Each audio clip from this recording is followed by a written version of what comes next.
കുട്ടികളിൽ നമ്മൾ സാധാരണയായിട്ട് കണ്ടുവരുന്ന ഒരു അസുഖമാണ് ടോൺസിലൈറ്റിസ് എന്നുള്ളത്. അപ്പോൾ അതിനുള്ള കാരണങ്ങൾ എന്തൊക്കെയാണ്? അത് ഒരു സാധാരണമായിട്ടുള്ള ഒരു അസുഖമാണ്. ടോൺസിലൈറ്റിസ് വളരെ കോമൺ ആയിട്ട് കാണുന്ന ഒരു അസുഖമാണ് കുട്ടികളിൽ. അത് ടോൺസിൽ എന്ന് പറയുന്നത് നമ്മുടെ വായയുടെ പുറകുവശത്ത് കാണുന്ന രണ്ട് ഗ്രന്ഥികളാണ്, രണ്ട് സൈഡിലായിട്ട് കാണുന്ന ഗ്രന്ഥികളാണ്. അപ്പോൾ അതിൽ എന്തെങ്കിലും ഇൻഫെക്ഷൻ വരുമ്പോൾ എന്ന സമയത്താണ് ഈ ടോൺസിൽ വീക്കം വരികയും കുട്ടിക്ക് അസഹനീയമായിട്ടുള്ള വേദനയും ഭക്ഷണം ഇറക്കാൻ ബുദ്ധിമുട്ടും ഉണ്ടാകുന്നത്. അതിന് ട്രീറ്റ്മെൻറ്റായിട്ട് സാധാരണഗതിയിൽ നമ്മൾ മെഡിക്കൽ ട്രീറ്റ്മെൻറ്റാണ്, ആൻറ്റിബയോട്ടിക്സ് യൂസ് ചെയ്യും, വേദനയ്ക്കുള്ള മരുന്നുകൾ കൊടുക്കും, എന്നിട്ട് അതിനെ ട്രീറ്റ് ചെയ്ത് മാറ്റുക ചെയ്യാം. ചില കുട്ടികളിൽ അത് റിക്കറൻ്റായിട്ട് വരും, ഇടയ്ക്കിടയ്ക്കേ വരും. അങ്ങനെ നമുക്കൊരു ഗൈഡ് ലൈൻ ഉണ്ട്. അതായത് 3 വർഷത്തിൻ്റെ ഇടയിൽ ഓരോ വർഷവും 7 പ്രാവശ്യത്തിൽ കൂടുതൽ ടോൺസിലൈറ്റിസ് വരുന്ന കുട്ടികൾ. അങ്ങനെയുള്ള കുട്ടികളിലാണ് നമ്മൾ മെഡിക്കൽ അല്ലാതെ സർജിക്കലായിട്ട് ടോൺസിൽസ് റിമൂവ് ചെയ്യേണ്ട ഒരു ഇത് വരുന്നത്. എല്ലാവർക്കും ടോൺസിലൈറ്റിസ് വന്നാൽ റിമൂവ് ചെയ്യേണ്ട ആവശ്യമില്ല. ഇങ്ങനെയുള്ള കണ്ടീഷൻസിലാണ് സർജിക്കലായിട്ട് വർഷത്തിൽ 7 പ്രാവശ്യമെങ്കിലും വരണം. അങ്ങനെ 3 വർഷം വരുന്നുണ്ടെങ്കിൽ അതല്ലാതെ റിക്കറൻ്റ് ആയിട്ടുള്ള അഡ്മിറ്റ് ചെയ്തിട്ട് IV ഇഞ്ചക്ഷൻ ആൻറ്റിബയോട്ടിക് വേണ്ട കേസുകളിലും സർജറി സജസ്റ്റ് ചെയ്യാറുണ്ട്. ടോൺസിലൈറ്റിസിൽ ബാക്ടീരിയ മൂലം അതുപോലെ വൈറസ് മൂലം 2 ടൈപ്പ് ഉണ്ട് എന്ന് പറയാറുണ്ട്. അപ്പോൾ ഇതിൽ ഏതാണ് കൂടുതൽ അപകടകാരിയായിട്ട് വരുന്നത്? രണ്ടും ഈക്വലി ബുദ്ധിമുട്ടുകൾ ഉണ്ടാക്കാം. ചിലപ്പോൾ മരുന്നുകൾ വെച്ചിട്ട് എളുപ്പത്തിൽ മാറുകയും ചെയ്യും. ചിലപ്പം അത് പഴുപ്പിലേക്ക് മാറിയിട്ട് പെരിടോൺസൽ റാപ്സസ് എന്ന് പറഞ്ഞിട്ടുള്ളൊരു കണ്ടീഷനിലേക്ക് മാറുകയും അത് പഴുപ്പ് റിമൂവ് ചെയ്യേണ്ട അവസ്ഥയിലേക്കും വരാറുണ്ട്. ഇത് വീണ്ടും വീണ്ടും കുട്ടികളിൽ വരാനാണ്. ഇപ്പോൾ ഒരു പ്രാവശ്യം വന്ന് ആൻറ്റിബയോട്ടിക് കഴിച്ചാലും അത് വീണ്ടും വരാനുള്ള കാരണം എന്താ വെച്ചിട്ടുണ്ടെങ്കിൽ, ഒരു കാരണം എന്ന് പറയുന്നത് നമ്മൾ പ്രോപ്പർ ആൻറ്റിബയോട്ടിക് തെറാപ്പി എടുക്കാത്തതുകൊണ്ട്. ടോൺസിലൈറ്റിസ് വന്നു കഴിഞ്ഞാൽ യൂഷ്വലി 7 to 10 days എങ്കിലും ആൻറ്റിബയോട്ടിക്സ് എടുക്കണം. നമ്മൾ സാധാരണ ഒരു 3 ദിവസം അല്ലെങ്കിൽ 5 ദിവസമൊക്കെ ആൻറ്റിബയോട്ടിക്സ് എടുത്തിട്ട് ആ വേദന മാറുമ്പോൾ നിർത്തും. അപ്പോൾ എന്ത് പറ്റുമെന്ന് വെച്ചിട്ടുണ്ടെങ്കിൽ രോഗാണുക്കൾ ഈ ടോൺസിലിൻ്റെ ഉള്ളിൽ തന്നെ ഇരിക്കുന്നുണ്ടാവും. അത് കുട്ടിക്ക് പിന്നെ ഒരു ക്ഷീണം വരുന്ന സമയത്ത്, ഒരു ബോഡി വീക്കാവുന്ന സമയത്ത് അത് വീണ്ടും പുറത്തേക്ക് വന്നിട്ട് ഇൻഫെക്ഷൻ ഉണ്ടാവും. അപ്പോൾ ഒരു പ്രാവശ്യം ടോൺസിലൈൽ വന്നിട്ടുള്ള കുട്ടികൾക്ക് അത് വീണ്ടും വരാനുള്ള സാധ്യത കൂടുതലാണ്. അത് അങ്ങനെയുള്ള കുട്ടികളിൽ നമ്മൾ എന്തൊക്കെ കാര്യങ്ങളാണ് ശ്രദ്ധിക്കേണ്ടത്? ഒന്ന്, ബോഡി ഇമ്മ്യൂണിറ്റി കറക്റ്റാക്കി വെക്കണം, ഭക്ഷണം കറക്റ്റായിട്ട് കൊടുക്കണം, വെള്ളം നല്ലപോലെ ഹൈഡ്രേറ്റ് ചെയ്യണം, പിന്നെ ഓറൽ കെയർ വളരെ ഇമ്പോർട്ടൻ്റ് ആയിരിക്കണം. പല്ല് കേടുണ്ടെങ്കിൽ അത് മാനേജ് ചെയ്യണം. ഭക്ഷണം കഴിച്ചു കഴിഞ്ഞാൽ വായ കഴുകണം, 2 നേരം പല്ല് തേക്കണം. അപ്പോൾ ഇൻഫെക്ഷൻ വരാനുള്ള സാധ്യതകൾ അതുകൊണ്ട് കുറയ്ക്കാൻ വേണ്ടി പറ്റും. ഓക്കെ, അപ്പം ഏതെങ്കിലും ഭക്ഷണങ്ങൾ നമ്മൾ ഒഴിവാക്കേണ്ടതുണ്ടോ? അങ്ങനെ സാധാരണ പറയാറില്ല. ഭക്ഷണം എന്ത് വേണമെങ്കിലും കുട്ടികൾക്ക് കൊടുക്കാം. തണുപ്പും ടോൺസിലൈറ്റിസും എപ്പോഴും റിലേറ്റ് ചെയ്ത് കിടക്കുന്നതാണല്ലോ. അപ്പോൾ കുട്ടികൾ എന്തായാലും അവർക്ക് തണുപ്പുള്ള ഐസ്ക്രീം പോലുള്ള കാര്യങ്ങളിൽ എപ്പോഴും ആഗ്രഹമുള്ളതായിരിക്കും. അപ്പോൾ നമ്മളൊരു തണുപ്പുള്ള ഒരു സാധനം കൊടുത്താൽ അതിനുശേഷം എന്തെങ്കിലും പ്രിക്കോഷൻസ് എടുക്കേണ്ടതുണ്ടോ ഈ ടോൺസിലൈറ്റിലേക്ക് എത്താതിരിക്കാൻ വേണ്ടിയിട്ട്? തണുപ്പ് കൊടുക്കുമ്പം ആകെ ശ്രദ്ധിക്കേണ്ടത് വളരെ ഐസ് കോൾഡ് ആയിട്ടുള്ള തണുപ്പ്, ഫ്രിഡ്ജിൽ നിന്ന് എടുത്ത ഉടനെ, ഫ്രീസറിൽ നിന്ന് എടുത്ത ഉടനെ ഉള്ള തണുപ്പോട് കൂടി കൊടുക്കാതെ, ഇപ്പോൾ ഐസ്ക്രീം കൊടുക്കുന്നുണ്ടെന്നുണ്ടെങ്കിൽ ഒരു 10 minutes പുറത്ത് വെച്ചിട്ട് ഒന്ന് തണുപ്പ് കുറച്ചിട്ട് കൊടുക്കാം. അത് കാരണം എന്താ വെച്ചിട്ടുണ്ടെങ്കിൽ, തണുപ്പ് വല്ലാണ്ട് കൂടിക്കഴിഞ്ഞിട്ടുണ്ടെങ്കിൽ ലോക്കൽ ഇമ്മ്യൂണിറ്റി, ആ വായുടെ അകത്തുള്ള ഇമ്മ്യൂണിറ്റി കുറച്ച് നേരത്തേക്ക് കുറയാൻ സാധ്യതയുണ്ട്. ആ സമയത്ത് ചിലപ്പോൾ ഇൻഫെക്ഷൻസ് കൂടാൻ ഉള്ളൊരു സാധ്യതയുണ്ട്. അപ്പോൾ അതുകൊണ്ട് അത് കുറയ്ക്കാൻ ഇതാണൊരു വഴിയുള്ളത്. ഐസ്ക്രീം തീരെ കഴിക്കാതിരിക്കാൻ കുട്ടികളോട് പറയാമെന്ന് പറഞ്ഞിട്ടുണ്ടെങ്കിൽ അത് ക്രൂരതയാണ്. ഓക്കെ, നമ്മൾ ടോൺസിലൈറ്റിസ് വരുമ്പം സാധാരണ വീടുകളിൽ ചെയ്യാറുള്ളത് ഒന്നെങ്കിൽ തണുപ്പുള്ള കൊടുത്ത ഉടനെ ചൂടുള്ള വെള്ളം കൊടുക്കുക, അതല്ലെങ്കിൽ നമ്മൾ ഉപ്പിട്ട ചുടുവെള്ളത്തിലൊന്ന് വായ വൃത്തിയാക്കി എടുക്കുക എന്നുള്ളതൊക്കെ. അതൊക്കെ അതിനൊന്നും എവിഡൻസ് ഇല്ല. ഒരു ഫുഡ് ഫാഡായിട്ട് കണക്കാക്കാൻ പറ്റുള്ളൂ. അങ്ങനെ എവിഡൻസ് ആയിട്ടില്ല അതിന്. നമ്മൾ കുട്ടികളിൽ പിന്നെ കാണുന്നൊരിതാണ് കൂർക്കം വലി എന്നുള്ളത്. കുട്ടികൾ പെട്ടെന്ന് ചിലപ്പം ഉറക്കത്തുനിന്ന് ശ്വാസം കിട്ടാത്ത രീതിയിൽ പെട്ടെന്ന് എണീറ്റ് പോവുക, അങ്ങനെയുള്ള കാര്യങ്ങളൊക്കെ ഉണ്ട്. അപ്പോൾ ഈ കൂർക്കം വലിയുടെ ഒരു കാരണം എന്താണ്? കുട്ടികളിൽ കൂർക്കം വലി ഏറ്റവും കോമൺ ആയിട്ടുള്ള കോസ് എന്ന് പറയുന്ന അഡിനോയിഡ് ഗ്രന്ഥിയുടെ വീക്കമാണ്. അതുപോലെ ടോൺസിൽ വലുതാണെങ്കിൽ, വലിയ ടോൺസിൽ ആണെങ്കിലും ഇതുപോലെ ഉണ്ടാവാൻ സാധ്യതയുണ്ട്. ഈ അഡിനോയിഡ് കാരണം കുട്ടികൾ വായ തുറന്ന് ഉറങ്ങാനുള്ള സാധ്യതയുണ്ട്. ഇപ്പോൾ ചില കുട്ടികൾക്ക് പല്ല് ഉന്തി വരുന്നത് അഡിനോയിഡ് കാരണമാണ്. അതെ, അഡിനോയിഡ് ഗ്രന്ഥിയുടെ വീക്കം കൊണ്ട് പല പ്രോബ്ലംസും ഉണ്ടാവും.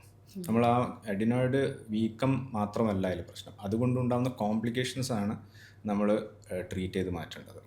അപ്പം യൂഷ്വലി കാണുന്നത്, ഏറ്റവും കോമൺ ആയിട്ട് കാണുന്നത് കുട്ടികൾ വായ തുറന്ന് ശ്വാസം. കാരണം എന്താ വെച്ചിട്ടുണ്ടെങ്കിൽ അഡിനോയിഡ് ഗ്രന്ഥി എന്ന് പറയുന്നത് മൂക്കിൻ്റെ പിറകുവശത്ത് സ്ഥിതി ചെയ്യുന്ന ഒരു ഗ്രന്ഥിയാണ്. അപ്പോൾ അതിൽ വീക്കം വന്നു കഴിഞ്ഞിട്ടുണ്ടെങ്കിൽ ശ്വാസം പോകുന്ന വഴി അത് ബ്ലോക്ക് ചെയ്യും. രണ്ടാമത്, ഈ മൂക്കിൻ്റെ പിറകുന്ന ചെവിയിലേക്കൊരു ട്യൂബുണ്ട്. യൂസ്റ്റേക്കൻ ട്യൂബ് എന്ന് പറയും. അത് നമ്മുടെ ചെവിക്കകത്തുള്ള മർദ്ദം അല്ലെങ്കിൽ പ്രഷർ മാനേജ് ചെയ്യാൻ വേണ്ടിയിട്ടുള്ള ട്യൂബാണ്. അതും ഇതുപോലെ ബ്ലോക്ക് ചെയ്തിട്ട് ചെവിയിൽ നീർക്കെട്ട് വരാനൊക്കെ സാധ്യതയുണ്ട്. അപ്പോൾ ഈ വായ തുറന്ന് ശ്വാസം എടുക്കുന്നതുകൊണ്ട് എന്താ ബുദ്ധിമുട്ട്? വായ തുറക്കുന്നത് മാത്രമല്ല, അതിന് വേറെ കോംപ്ലിക്കേഷൻസ് ഉണ്ട്. അതായത് വായ തുറന്ന് കുറേ കാലം വായ തുറന്ന് ശ്വാസം എടുക്കുന്ന സമയത്ത് പല്ല് കേടുവരാൻ സാധ്യത, ഡ്രൈനെസ്, വായ ഡ്രൈ ആയിട്ട് പല്ലിന് പാട് വരാൻ സാധ്യതയുണ്ട്. പല്ലുകൾ വരുന്നത് നിരതെറ്റി വരാൻ സാധ്യതയുണ്ട്. പിന്നെ ഇത് ട്രീറ്റ് ചെയ്യാതിരുന്നാൽ കുറേ കാലം വായ തുറന്ന് ശ്വാസം എടുക്കുമ്പം മുഖത്തിൻ്റെ ഷേപ്പിൽ തന്നെ വ്യത്യാസം കാണുന്നതായിട്ട് പറയും. അതിന് സ്പെസിഫിക് ആയിട്ട് നമ്മൾ എഡിനോയിഡ് ഫേഷീസ് എന്ന് പറയും. അതായത് എഡിനോയിഡ് കൊണ്ട് വായ തുറന്ന് ശ്വാസം എടുക്കുന്നത് കൊണ്ട് മുഖത്തുണ്ടാകുന്ന രൂപമാറ്റം. അത് ട്രീറ്റ് ചെയ്യാതിരുന്നാൽ ഒരു പ്രായമൊക്കെ നമ്മൾ വളർച്ച കംപ്ലീറ്റ് ആയി കഴിഞ്ഞിട്ടുണ്ടെങ്കിൽ പിന്നെ അത് കറക്റ്റ് ചെയ്യണമെങ്കിൽ സർജിക്കലി കറക്റ്റ് ചെയ്യേണ്ടി വരും ഈ ഷേപ്പിനുണ്ടാകുന്നത്. പിന്നെ കൂർക്കമ്പലി എന്ന് പറയുന്നതും നമുക്കറിയാം എന്തുകൊണ്ട് കൂർക്കമ്പലി ഉണ്ടാകുന്നു. ഈ അഡിനോയിഡ് വന്നിട്ട് ഈ ശ്വാസം പോകുന്ന വഴി ബ്ലോക്ക് ചെയ്യുമ്പോൾ പാർഷ്യലി ബ്ലോക്ക് ചെയ്യണം. പകുതി ബ്ലോക്ക് ചെയ്യുമ്പോൾ കുറച്ച് എയർ ഉള്ളിൽ കയറും, ബാക്കി സമയത്ത് അടഞ്ഞിരിക്കും. അപ്പോൾ ഇങ്ങനെ ആ വൈബ്രേറ്റ് ചെയ്യുന്ന സമയത്താണ് ആ കൂർക്കമ്പലി ആ സൗണ്ട് ഉണ്ടാകുന്നത്. അപ്പോൾ അതുകൊണ്ട് എന്താ ഉണ്ടാകുന്നത് വെച്ചിട്ടുണ്ടെങ്കിൽ രാത്രി സമയത്ത് ഉറങ്ങുന്ന സമയത്ത് നമുക്ക് ആവശ്യമുള്ള ഓക്സിജൻ ബോഡിയിൽ എത്തുന്നില്ല. അങ്ങനെ കുറേ ദിവസം അങ്ങനെ ഉണ്ടാകുന്ന സമയത്ത് എന്ന് വെച്ചാൽ നമ്മൾ ഉറക്കം കറക്റ്റ് ആയിരിക്കില്ല, ഉറക്കം ഞെട്ടി എണീക്കും, തിരിഞ്ഞ് മറിഞ്ഞ് കിടക്കും. ചില കുട്ടികൾ ആ ശ്വാസം കിട്ടാൻ വേണ്ടിയിട്ട് തല കുറച്ചിങ്ങനെ പൊക്കി വെച്ചിട്ട് കിടക്കുന്നതായിട്ട് പറയാറുണ്ട്. അതുകൊണ്ട് രാവിലെ എണീക്കുമ്പം ഉറക്കക്ഷീണം ഉണ്ടാവും, സ്കൂളിലേക്ക് പോകാൻ മടി കാണിക്കും, ക്ലാസ്സിലെത്തി കഴിഞ്ഞാൽ ശ്രദ്ധക്കുറവ് കുറയും കുട്ടികൾക്ക്. അപ്പം അതങ്ങനെ എഴുതി തള്ളാനുള്ളതല്ല, ഇത് കാരണം ആയിരിക്കാം ആ പ്രശ്നം. പിന്നെ ചിലവർ പറയുന്നത് സ്കൂളിൽ നിന്ന് തിരിച്ചു വരുമ്പോൾ തലവേദനയോടുകൂടി വരും, തലവേദനയായിട്ട് വരും. അങ്ങനെ ക്വാളിറ്റി ഓഫ് ലൈഫിനെ അത് എഫക്റ്റ് ചെയ്യും. അതാണ് പ്രശ്നം. പഠിത്തത്തിൽ പുറകോട്ട് പോകാൻ സാധ്യതയുണ്ട്. അതേപോലെ ചെവിയുടെ നീർക്കെട്ട് കൊണ്ടുണ്ടാകുന്നതെന്ന് വെച്ചാൽ ഒബ്വിയസ്ലി കേൾവിക്കുറവുണ്ടാവും കുട്ടികൾക്ക്. അത് ഈ 4-5 വയസ്സുള്ള കുട്ടികൾക്കൊക്കെയാണ് ഈ കേൾവിക്കുറവ്. നമുക്ക് കുട്ടികൾ പറയില്ല, അത് നമ്മൾ തന്നെ ഡിറ്റക്ട് ചെയ്യണം. കുട്ടികളത് അങ്ങനെ പറയണമെന്നില്ല. അപ്പം എൻ്റെ ഒരു പേഴ്സണൽ അനുഭവം വെച്ചിട്ട് എനിക്ക് കേൾവിയല്ല, കാഴ്ചയുടെ കാര്യമാണ്. ഞാൻ 2ാം ക്ലാസ്സിലാണ് ഈ ഗ്ലാസ് വെക്കുക. അത് ആരാണ് എനിക്ക് കാഴ്ച കുറവ് ഉണ്ടെന്ന് പറഞ്ഞത് എൻ്റെ ടീച്ചർ. എന്നെ പഠിപ്പിച്ച ആ സമയത്ത് ടീച്ചറാണ്, സുഷ മിസ് എന്ന് പറഞ്ഞിട്ടുള്ള ടീച്ചറാണ്. അതെങ്ങനെയാണെന്ന് വെച്ചിട്ടുണ്ടെങ്കിൽ ഞാൻ ശ്രദ്ധിക്കില്ല ക്ലാസ്സിൽ കേൾക്കുന്ന ബോർഡ് നോക്കില്ല. അപ്പോൾ ടീച്ചർക്ക് എന്തോ ഒരു സംശയം തോന്നിയിട്ട് മുമ്പിൽ ഇരുത്തിയപ്പം ഞാൻ ശരിക്കും അറ്റൻഡ് ചെയ്യുന്നുണ്ട്. അപ്പോൾ മനസ്സിലായപ്പോൾ പാരൻസിനോട് പറഞ്ഞു. ടെസ്റ്റ് ചെയ്ത് കഴിഞ്ഞപ്പം എൻ്റെ പവർ -3 -4 ലെവലിലുണ്ട്. അപ്പോൾ എനിക്കത് അറിയില്ല. അതേപോലെ തന്നെ കേൾവിൻ്റെ കാര്യത്തിൽ കുട്ടികൾ ഡിറ്റക്ട് ചെയ്യില്ല. കുട്ടികൾ അത് കേൾവിക്കുറവായിട്ട്, അപ്പോൾ നമ്മളാണ് അത് സൂക്ഷിച്ച് നോക്കിയിട്ട് ഡിറ്റക്ട്. പിന്നെ അതുകൊണ്ട് വേറെ പ്രശ്നം എന്ന് പറഞ്ഞിട്ടുണ്ടെങ്കിൽ ചെവിയിൽ നീർക്കെട്ട് കുറേ കാലം ട്രീറ്റ് ചെയ്യാതിരുന്നു കഴിഞ്ഞാൽ അത് അവിടെ നിന്നിട്ട് ഇൻഫെക്ഷൻ വരും, ചെവി പൊട്ടി ഒലിക്കാൻ തുടങ്ങും. പിന്നെ ചെവിയുടെ പ്രശ്നമായി, ചെവി ഇൻഫെക്ഷൻ ആവും, അതിന് പിന്നീട് സർജറി വേണ്ടി വരും. ഇതൊക്കെയാണ് കോംപ്ലിക്കേഷൻസ് ഇതുകൊണ്ടുണ്ടാകുന്നത്. തുടക്കത്തിൽ തന്നെ അത് കണ്ടെത്തിയാൽ പെട്ടെന്ന് മാറ്റിയെടുക്കാൻ. അഡിനോയിഡിന്റെ ട്രീറ്റ്മെന്റ് എന്ന് പറയുന്നത് അഡിനോയിഡിനെ ട്രീറ്റ് ചെയ്യലല്ല, അഡിനോയിഡ് കൊണ്ടുണ്ടാകുന്ന കോംപ്ലിക്കേഷൻസ് വരാതിരിക്കാൻ വേണ്ടിയിട്ടുള്ള ട്രീറ്റ്മെന്റാണ് നമ്മൾ. ഇപ്പോൾ കുട്ടികൾക്ക് ഇടയ്ക്കിടെ ഇങ്ങനെ തൊണ്ടവേദന ഉണ്ടാവുക, അല്ലെങ്കിൽ വായനാറ്റം, ഇതൊക്കെ ഈ അഡിനോയിഡ് കാരണമാണോ? അഡിനോയിഡ് കൊണ്ടും ഉണ്ടാവാം, ടോൺസിലൈറ്റിസ് കൊണ്ടും. ക്രോണിക് ടോൺസിലൈറ്റിസ്, ഈ പറഞ്ഞ പോലെ ഇടയ്ക്കിടയ്ക്ക് ടോൺസിലൈറ്റിസ് വരുന്ന കുട്ടികളിലും ഈ പ്രശ്നം ഉണ്ടാവും. അപ്പോൾ ഈ പറഞ്ഞ പോലെ അഡിനോയിഡ് ശരിയായിട്ട് ചികിത്സിച്ചിട്ടില്ലെങ്കിൽ കുറേ കാലത്തേക്കുള്ള പ്രശ്നങ്ങൾ ഒക്കെ ഉണ്ടാവും എന്ന് പറഞ്ഞു. അപ്പോൾ അതൊരു സർജറി ലെവലിലേക്കൊക്കെ പോകേണ്ട ആവശ്യങ്ങൾ വരാറുണ്ടോ ഈ അഡിനോയിഡ് ഫസ്റ്റ് കാലത്തിൽ നമ്മൾ കണ്ടെത്താതിരുന്നാൽ ആ രീതിയിലേക്കൊക്കെ? വരാറുണ്ട്. അഡിനോയിഡിന്റെ ട്രീറ്റ്മെന്റ് നമ്മൾ 2 തരത്തിലാണ്, മെഡിക്കൽ ട്രീറ്റ്മെന്റും സർജിക്കൽ ട്രീറ്റ്മെന്റുമാണ് പറയുക. രണ്ടും പക്ഷേ കോംപ്ലിമെന്റിങ് ആണ്, രണ്ടും വേറെ വേറെ ട്രീറ്റ്മെൻറ്റ് രീതികളാണ്. പക്ഷേ ഇനീഷ്യലി നമ്മൾ ട്രൈ ചെയ്യുക മെഡിക്കൽ മാനേജ്മെൻറ്റ് തന്നെ. മെഡിക്കൽ മാനേജ്മെൻറ്റ് വെച്ചിട്ട് അത് മാറ്റാൻ പറ്റുമെന്നുള്ളത്, പ്രത്യേകിച്ച് തുടക്കത്തിലൊക്കെയാണ് 4 വയസ്സ് 5 വയസ്സൊക്കെ ആണെങ്കിൽ നമ്മൾ നേസൽ സ്പ്രേ വെച്ചിട്ട് അതിനെ ട്രീറ്റ് ചെയ്ത് മാറ്റാൻ പറ്റുമെന്ന് നോക്കും. പക്ഷേ അതിൽ ചിലപ്പം ചില കുട്ടികൾ റെസ്പോണ്ട് ചെയ്യാത്ത കണ്ടീഷൻസ്, അല്ലെങ്കിൽ ഈ പറഞ്ഞ പോലെ ഓൾറെഡി കോംപ്ലിക്കേഷൻസ് വന്നു, ചെവിയിൽ നീർക്കെട്ടുണ്ട്, പിന്നെ മുഖത്തിൻ്റെ ഷേപ്പിലൊക്കെ വ്യത്യാസങ്ങൾ, പല്ല് നിരതെറ്റി വരുന്നുണ്ട്. അങ്ങനെയാണെങ്കിൽ നമ്മൾ മെഡിക്കൽ അല്ലാണ്ട് സർജിക്കൽ സജസ്റ്റ് ചെയ്യും. ഇപ്പം ചെവിയിൽ നീർക്കെട്ട് വരുന്നത് സാറ് പറഞ്ഞു, അപ്പോൾ അതെങ്ങനെ നമുക്ക് മനസ്സിലാവും ഒരു കുട്ടിക്ക് നീർക്കെട്ട് വന്നിട്ടുണ്ട് എന്നുള്ളത്? കൂടെ ഇരിക്കുന്ന പാരൻസിനോ ക്ലോസ് ആയിട്ടിരിക്കുന്ന ആളുകൾക്ക് എങ്ങനെയാണ് മനസ്സിലാക്കുക? അത് നമ്മൾ കുറച്ചൊന്ന് ശ്രദ്ധിക്കേണ്ടി വരും. ഒരു കാര്യം പറയുന്നത് വെച്ചാൽ നമ്മൾ പുറകിൽ നിന്നിട്ട് നമ്മൾ എന്തെങ്കിലും പറയും, സംസാരിക്കാൻ കുട്ടീനോട് പറയുന്ന സമയത്ത് കുട്ടിയെ ശ്രദ്ധിക്കില്ല. അത് കുട്ടി ആ കളിച്ചുകൊണ്ടിരിക്കുന്ന എന്താ വെച്ചാൽ നോക്കിയിരിക്കുക. അപ്പം നമ്മൾ വിചാരിക്കുക ശ്രദ്ധക്കുറവാണ്, പറഞ്ഞാൽ കേൾക്കാത്തതാണ്. ചിലപ്പോൾ അത് കേൾവിക്കുറവായിരിക്കാം. നമ്മൾ മുഖത്ത് നോക്കി പറയുമ്പം അവർ അത് മനസ്സിലാക്കും. പിറകിൽ നിന്ന് പറയുന്ന സമയത്ത് കേൾക്കാണ്ടിരിക്കുക. അങ്ങനെയുള്ള അവസ്ഥയിൽ അതൊന്ന് ചെക്ക് ചെയ്ത് നോക്കണം. ഹിയറിംഗ് ചെക്ക് ചെയ്ത് നോക്കി കഴിഞ്ഞാൽ നീർക്കെട്ടുണ്ടോ എന്നുള്ളത് നമുക്ക് മനസ്സിലാക്കാം. മനസ്സിലാക്കാൻ അതിന് പെയിനോ കാര്യങ്ങളോ അങ്ങനെയുള്ള എപ്പോഴും പെയിൻ ഉണ്ടാവണമെന്നില്ല. അത് ആ നീർക്കെട്ട് ഇൻഫെക്റ്റഡ് ആകുമ്പോഴാണ് യൂഷ്വലി പെയിൻ ആയിട്ട് പ്രസന്റ് ചെയ്യുന്നത്. കുട്ടികളുടെ കൂർക്കം വലി അഡ്നോയിഡ് കാരണമാണെന്ന് പറഞ്ഞല്ലോ. അപ്പോൾ അത് നമുക്ക് മാറ്റിയെടുക്കാൻ വേണ്ടി എന്തൊക്കെ ട്രീറ്റ്മെൻറ്റ്സ് ആണ് ഉള്ളത്? നമുക്ക് പറഞ്ഞ പോലെ 2 തരം അഡിനോയിഡും ടോൺസിലുമാണ് മോസ്റ്റ് കോമൺ കോസസ് ഇതിന് കുട്ടികളിൽ സ്നോറിങ് വരാനുള്ളത്. അപ്പം അഡിനോയിഡ് കാരണമാണെന്നുണ്ടെങ്കിൽ നമുക്ക് മെഡിക്കൽ ട്രീറ്റ്മെൻ്റ് ഉണ്ട്. അതിന് ആദ്യം മെഡിക്കൽ ട്രീറ്റ്മെൻറ്റ് ട്രൈ ചെയ്ത് നോക്കും, നേസൽ സ്പ്രേ വെച്ചിട്ട്. നേസൽ സ്പ്രേ എന്ന് പറയുമ്പം അടിച്ച ഉടനെ എഫക്റ്റ് കിട്ടുന്ന ഒരു മരുന്നല്ല. അതിൻ്റെ മെക്കാനിസം തന്നെ വളരെ മൈക്രോ ഡോസിങ് ആയിട്ട് മെല്ലെ മെല്ലെ അതിനെ ശരിയാക്കി എടുക്കുക എന്നുള്ള ഒരു ഇതാണ്. അപ്പോൾ നമ്മളിത് കൊടുത്തു കഴിഞ്ഞാൽ യൂഷ്വലി ഒരു 1-2 മന്ത്സ് കഴിഞ്ഞിട്ടാണ് നെക്സ്റ്റ് ഫോളോ അപ്പ് പറയാറ്. അങ്ങനെ സ്ലോ ആയിട്ട് അതിനെ ശരിയാക്കി എടുക്കുകയാണ് ചെയ്യുക. അപ്പം ഓവർ ടൈം ഇത് ശരിയായിട്ടില്ല എന്നുണ്ടെങ്കിലാണ് നമ്മൾ സർജിക്കലായിട്ട് ഇത് കറക്റ്റ് ചെയ്യാൻ വേണ്ടിയിട്ട് നോക്കാം. അതിന് അഡിനോയിഡക്ടമി എന്നാണ് പറയുക. അഡിനോയിഡക്ടമി എന്ന് പറയുമ്പം ഒരു സിമ്പിൾ സ്ട്രെയിറ്റ് ഫോർവേഡ് സർജറിയാണ്. കുട്ടികളായതുകൊണ്ടും എയർവേ സർജറി ആയതുകൊണ്ടും നമ്മൾ ജനറൽ അനസ്തീഷ്യയിലാണ് ചെയ്യുക. 1 മണിക്കൂറിനുള്ളിൽ ചെയ്യാവുന്ന ഓപ്പറേഷനാണ്. പുറമേ മുറിവുകളോ മുറിപ്പാടുകളോ ഒന്നും ഉണ്ടാവില്ല. എൻഡോസ്കോപ്പിക് ആയിട്ടാണ് നമ്മളത് ചെയ്യാറ്. എൻഡോസ്കോപ്പിക് ആകുമ്പോൾ ഒരു ഗുണം, വേറൊരു ഗുണം എന്ന് പറഞ്ഞിട്ട് നമ്മൾ അഡിനോയിഡ് മുഴുവനായിട്ട് നമുക്ക് കാണാൻ പറ്റും. അതുകൊണ്ട് പൂർണ്ണമായിട്ട് നീക്കം ചെയ്യാനും നമുക്ക് സാധിക്കും. ഈ അഡിനോയിഡ് ആയാലും ഇത് ടോൺസിലൈറ്റിസ് ആയാലും ഇത് പൊതുവേ കുട്ടികൾക്ക് ഉണ്ടാകുന്നതല്ലേ? കുറച്ച് പ്രായം കഴിഞ്ഞാൽ അതങ്ങ് ശരിയാവുമല്ലോ എന്ന് വിചാരിച്ച് തള്ളിക്കളയുന്ന ഒരു പ്രവണത പൊതുവേ ഉണ്ട്. അത് ചില പേരൻസ് വന്ന് ചോദിക്കാറുണ്ട്. അങ്ങനെ ട്രീറ്റ്മെൻറ്റ് വേണമെന്ന് പറയുമ്പം അവർ ചോദിക്കുന്നത്, ഞങ്ങൾ കേട്ടിട്ടുണ്ട് ഒരു 8-9 വയസ്സാകുമ്പോൾ അത് അങ്ങ് മാറിപ്പോവും, പിന്നെ അതുകൊണ്ട് ഇപ്പോൾ ട്രീറ്റ് ചെയ്യേണ്ട ആവശ്യമില്ല എന്നുള്ളത്. ഞാൻ അവരോട് പറയാറെന്താണെന്ന് വെച്ചിട്ടുണ്ടെങ്കിൽ, ചിലപ്പം 8-9 വയസ്സ് വരെ കഴിഞ്ഞാൽ ചിലപ്പോൾ ചുരുങ്ങാം. പക്ഷേ ചില കുട്ടികളിൽ, പ്രത്യേകിച്ച് നല്ല അലർജി ഉള്ള കുട്ടികളിൽ അത് നീണ്ടു പോകാനും സാധ്യതയുണ്ട്. 12-13 വയസ്സ് വരെ നീണ്ടു പോകാനും സാധ്യതയുണ്ട്. എന്ത് തന്നെയാണെങ്കിലും അത്രയും കാലം ഈ കുട്ടിക്ക് ഈ അഡിനോയിഡ് കൊണ്ടുള്ള ബുദ്ധിമുട്ടുകൾ ആ കുട്ടി സഹിച്ചുകൊണ്ടിരിക്കണം. പറഞ്ഞ പോലെ വായ തുറന്നുള്ള ശ്വാസം എടുക്കലും കൂർക്കം വലിയും അതുകൊണ്ടുണ്ടാകുന്ന ക്വാളിറ്റി ഓഫ് ലൈഫിലുള്ള പ്രശ്നങ്ങൾ, മുഖത്തിൻ്റെ ഷേപ്പിലുള്ള വ്യത്യാസങ്ങൾ, ചെവിയിൽ കേൾവിക്കുറവ്, ഇതൊക്കെ സഹിച്ചുകൊണ്ട് വേണം ആ കുട്ടി അത്രയും കാലം ജീവിക്കാൻ വേണ്ടിയിട്ട്. അപ്പോൾ അതുകൊണ്ടാണ് ഞാൻ പറയുന്നത്, ട്രീറ്റ്മെൻറ്റ് എന്ന് പറയുന്നത് ഈ കോംപ്ലിക്കേഷൻസ് വരാതിരിക്കാൻ വേണ്ടിയിട്ട്. അത് പോവും എന്ന് വിചാരിച്ചിട്ട് ഇതൊക്കെ സഹിച്ചുകൊണ്ട് നിൽക്കേണ്ട ആവശ്യമില്ല എന്നുള്ളതാണ് പറയാറ്. അപ്പം ഈ അഡിനോയിഡ് വന്നിട്ട് ഒരു പരിധി കഴിഞ്ഞാൽ നമ്മൾ സർജറിയിലോട്ട് പോകണം എന്ന് സാർ പറഞ്ഞു. അപ്പോൾ അത് ഏത് പ്രായപരിധി ഉണ്ടോ? അതോ ഇത്ര പ്രായം കഴിഞ്ഞാലാണ് സർജറി ചെയ്യാൻ പറ്റുക എന്നുള്ളൊരു ലെവലുണ്ടോ?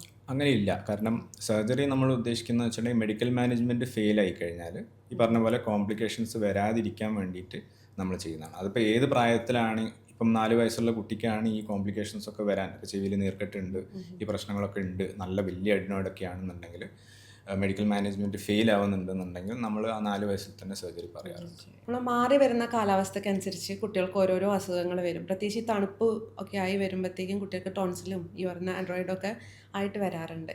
അപ്പം അതൊക്കെ ഒന്ന് പ്രിവെൻറ്റ് ചെയ്യാൻ വേണ്ടിയിട്ട് പാരൻസിന് എന്ത് ചെയ്യാൻ പറ്റും?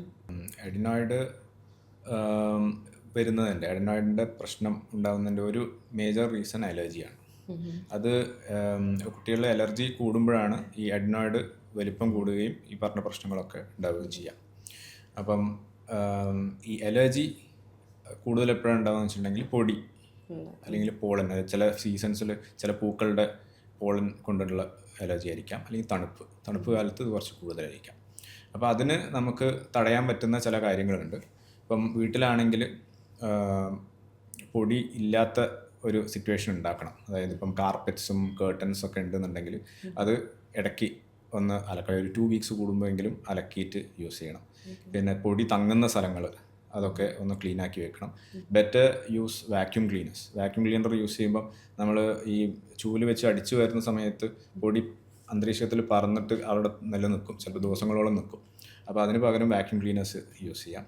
AC യൂസ് ചെയ്യുന്നുണ്ടെങ്കിൽ അതിന് സ്പെഷ്യലൈസ്ഡ് ഫിൽറ്റേഴ്സ് ഉണ്ട്, അത് യൂസ് ചെയ്യാം. പിന്നെ പെറ്റ്സ് ഉണ്ടെങ്കിൽ ചിലപ്പം അവരൊന്ന് റെസ്ട്രിക്റ്റ് ചെയ്യേണ്ടി വന്നേക്കാം ചില കണ്ടീഷൻസിൽ. പക്ഷേ ചിലപ്പം പെറ്റ്സ് ഒരു സെൻസിറ്റീവ് ആയിട്ടുള്ള ടോപ്പിക്കാണ്.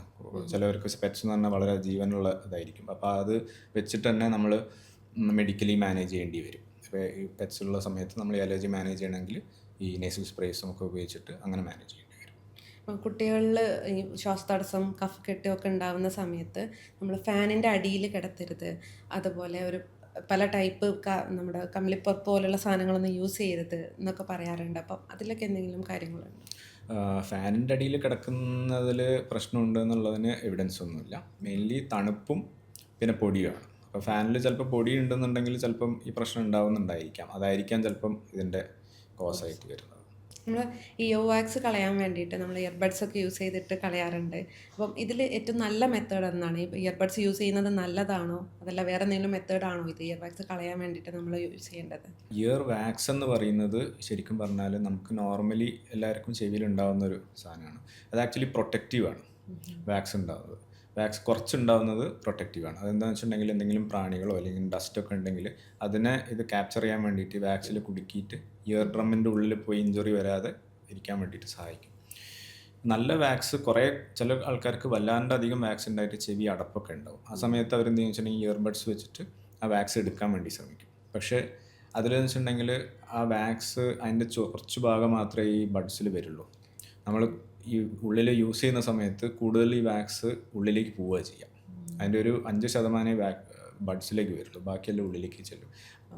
ചെവി അടപ്പ് കൂടുകയാണ് ചെയ്യുക. അതുകൊണ്ട് അത് മാത്രമല്ല ഇഞ്ചുറി വരാനും സാധ്യത. ചിലർ ബഡ്സ് അല്ല, ചിലർ താക്കോലും അങ്ങനെ ഉള്ള ചില കമ്പിയൊക്കെ എടുത്തിട്ട് എടുക്കാൻ വേണ്ടി ശ്രമിക്കും. അപ്പം ഇഞ്ചുറി വരാനും ഇൻഫെക്ഷൻസ് വരാനും സാധ്യതയുണ്ട്. അപ്പം നമുക്കത് ഒരു ബുദ്ധിമുട്ടുണ്ടാകുന്ന സമയത്ത് അത് എങ്ങനെയാണ് ബെറ്ററായിട്ട് നമുക്ക് റിമൂവ് ചെയ്യാൻ പറ്റുക വാക്സിൻ? ബുദ്ധിമുട്ടുണ്ടെങ്കിൽ ഏറ്റവും ബെസ്റ്റ് ഓപ്ഷൻ ഒരു ഡോക്ടറെ ENT ഡോക്ടറെ കാണിക്കുക എന്നുള്ളതാണ്. അത് റിമൂവ് ചെയ്യേണ്ടതാണെങ്കിൽ അത് റിമൂവ് അവിടെ നിന്ന് ചെയ്യാൻ പറ്റും. അണ്ടർ വിഷ്വലൈസ് ചെയ്യുമ്പോൾ മൈക്രോസ്കോപ്പ് വെച്ചിട്ട് നമുക്ക് റിമൂവ് ചെയ്യാൻ പറ്റും. ഇല്ലാന്നുണ്ടെങ്കിൽ അത് എടുക്കേണ്ട ആവശ്യമില്ല എന്നുണ്ടെങ്കിൽ അതിന് പറ്റിയ എന്തെങ്കിലും മരുന്നുകൾ ഡ്രോപ്സ് എന്തെങ്കിലും യൂസ് ചെയ്ത് കഴിഞ്ഞാൽ ആ പ്രശ്നം സോൾവ് ചെയ്യാൻ പറ്റും. വായിൽ അൾസർ ഉണ്ടാവുക എന്നുള്ളത് പൊതുവെ എല്ലാവർക്കും കാണുന്ന ഒരു കാര്യമാണ്. അപ്പോൾ അതിനുള്ള കാരണങ്ങൾ എന്തൊക്കെയാണ്? വായിൽ അൾസർ എന്ന് പറയുന്നത് പലതരം അൾസേഴ്സ് ഉണ്ട്. അതിൽ കോമൺ ആയിട്ട് നമ്മൾ കാണുന്ന യാഫ്തസ് അൾസർ, വായിൽ സാധാരണ വരുന്ന ചെറിയ പുണ്ണുകൾ, കുറച്ച് ദിവസങ്ങൾ കൊണ്ട് മാറുന്ന പുണ്ണുകളുണ്ട്. അതിൽ കുട്ടികളിൽ വരുന്നത് യൂഷ്വലി നമ്മൾ എന്തെങ്കിലും വിറ്റമിൻ ഡെഫിഷ്യൻസി ഉണ്ടെങ്കിൽ അങ്ങനെ വരാറുണ്ട്. അപ്പോൾ അതിന് മരുന്നുകൾ എടുത്താൽ അത് കുറഞ്ഞു വരും. മുതിർന്നവരിൽ സാധാരണ വൈറ്റമിൻ ഡെഫിഷ്യൻസി വരുന്നത് കുറവാണ്, കാരണം സാധാരണ എല്ലാ ഭക്ഷണവും കഴിക്കാറുണ്ട് ഇവിടെ എല്ലാവരും. അപ്പോൾ അതുകൊണ്ട് വൈറ്റമിൻ ഡെഫിഷ്യൻസി ചാൻസസ് കുറവാണ്. അവിടെ വലിയ ആൾക്കാരിൽ കൂടുതലും കാണുന്ന ആസിഡിറ്റി കൊണ്ടുള്ള വായ്പുണ്ണുകളാണ്. നമ്മൾ അറിയണമെന്നില്ല, ആസിഡിറ്റി ഇഷ്യൂസ് ഒന്നും ഉണ്ടാവണമെന്നില്ല, പക്ഷെ സൈലൻ്റായിട്ട് ആസിഡ് റിഫ്ലക്സ് വയറിൽ നിന്ന് വായിലേക്ക് രാത്രി കിടക്കുന്ന സമയത്തൊക്കെ വന്നിട്ട് അവിടെ ചെറിയ ചെറിയ മുറിവുകൾ ഉണ്ടാക്കുകയും അത് പിന്നെ അൾസറായി മാറുകയും ചെയ്യും.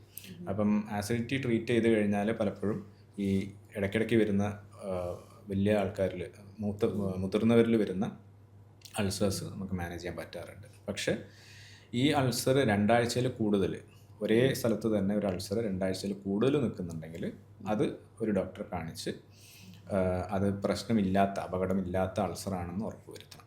ചില ആളുകളിലൊക്കെ നമ്മൾ കാണാറുണ്ട് പെട്ടെന്ന് മൂക്കുന്ന് ബ്ലഡ് വരിക എന്നുള്ളത്. അപ്പോൾ നമുക്ക് പൊതുവേ ഉള്ളൊരു ധാരണയാണ് ഈ മൂക്കുന്ന് ബ്ലഡ് വരിക ക്യാൻസർ ഉള്ളവർക്ക് മാത്രമാണ് എന്നുള്ളത്. അപ്പോൾ ഇതിന് വേറെ എന്തെങ്കിലും കാരണങ്ങളുണ്ടോ?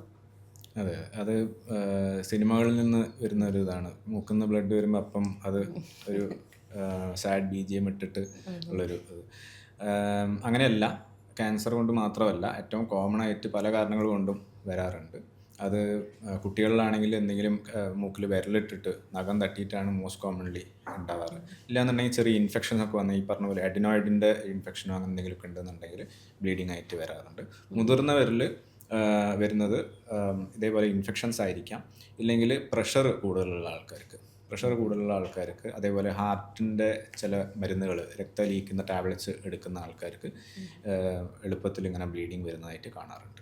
തൊണ്ടവേദന പൊതുവെ എല്ലാവർക്കും വരുന്ന ഒരു കാര്യമാണ്. നമ്മളത് വരുമ്പം ജസ്റ്റ് ഉപ്പിട്ട ചുടുവെള്ളം വെച്ച് ഒന്ന് കുൽക്കുഞ്ഞ് അങ്ങനെയൊക്കെ അഡ്ജസ്റ്റ് ചെയ്ത് പോകുന്നതാണ്. പക്ഷേ അത് ചില സമയത്ത് അപകടകാരിയാവാറുണ്ട്. അപ്പോൾ അതെപ്പോഴാണ് നമ്മൾ ആ തൊണ്ടവേദന ശ്രദ്ധിക്കേണ്ടത്? തൊണ്ടവേദന പല കാരണങ്ങൾ കൊണ്ടും വരാം.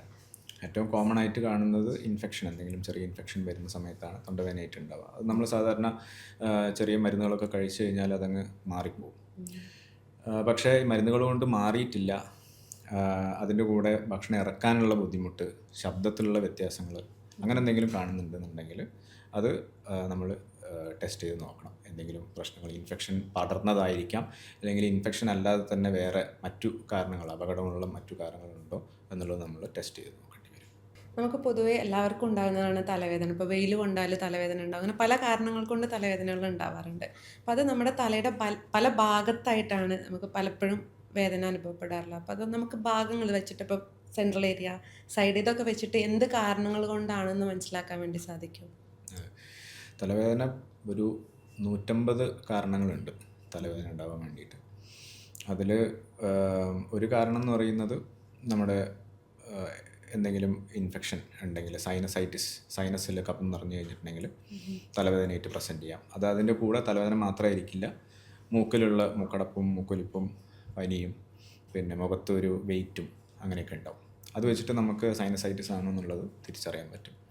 പിന്നെ കോമൺ ആയിട്ട് കാണുന്ന ഒരു ടൈപ്പ് തലവേദന മൈഗ്രെയിൻ തലവേദനയാണ്. മൈഗ്രെയിൻ തലവേദനയ്ക്കും അതിൻ്റേതായിട്ടുള്ള ചില ക്വാളിറ്റീസ് ഉണ്ട്. അത് വെച്ചിട്ടാണത് മനസ്സിലാക്കുക. തലവേദന പെട്ടെന്ന് ഒരു ദിവസം ഒരു തലവേദന വന്നു, ഇതുവരെ ഉണ്ടാവാത്ത ഒരു തലവേദന പെട്ടെന്ന് ഇപ്പം ഒരു റീസെൻ്റായിട്ട് തലവേദനയായിട്ട് വന്നിട്ടുണ്ടെന്നുണ്ടെങ്കിൽ അത് നമ്മൾ ഒന്ന് ഇവാലുവേറ്റ് ചെയ്യേണ്ടി വരും. ചിലപ്പം സ്കാൻ ചെയ്ത് നോക്കിയിട്ട് എന്തെങ്കിലും ബുദ്ധിമുട്ടുണ്ടോ എന്നുള്ളത് നോക്കേണ്ടി വരും.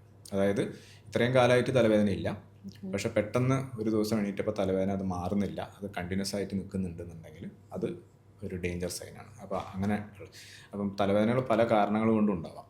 അപ്പോൾ ഓരോന്നും അത് നോക്കിയിട്ട് അതിനനുസരിച്ച് ട്രീറ്റ് ചെയ്യേണ്ടി വരും. കുട്ടികളുടെ കാര്യത്തിൽ ആയിട്ട് ബന്ധപ്പെട്ട് ഒരുപാട് സംശയങ്ങൾ എപ്പോഴും പാരൻസിന് ഉണ്ടാവുന്നതാണ്. നമ്മൾ പലപ്പോഴും ചെറിയ ചെറിയ അസുഖങ്ങൾ പോലും മൈൻഡ് ചെയ്യാണ്ട് കാത്തു വെക്കുന്ന ഒരു സ്വഭാവമുണ്ട്. അപ്പോൾ സാറിൻ്റെ ഈ ഒരു ടോക്ക് ഒരുപാട് ഹെൽപ്ഫുൾ ആയിട്ടുണ്ട്. അപ്പം എവിടെയൊക്കെ നമ്മൾ കുട്ടികളുടെ ഭാഗത്തുനിന്ന് മാറ്റങ്ങൾ വരുമ്പം ശ്രദ്ധിക്കണം എന്നുള്ളതും അതെങ്ങനെ കോംപ്ലിക്കേഷൻ ആവാതെ നമുക്ക് സിമ്പിളായിട്ട് ഫസ്റ്റ് സ്റ്റെപ്പിൽ തന്നെ മനസ്സിലാക്കി അതിൻ്റെ ട്രീറ്റ്മെൻറ്റ് ലെവലിലേക്ക് പോകാമെന്നുള്ളതും സാറ് നല്ല ബ്യൂട്ടിഫുള്ളായിട്ട് എക്സ്പ്ലെയിൻ ചെയ്തു തന്നു. Thank you.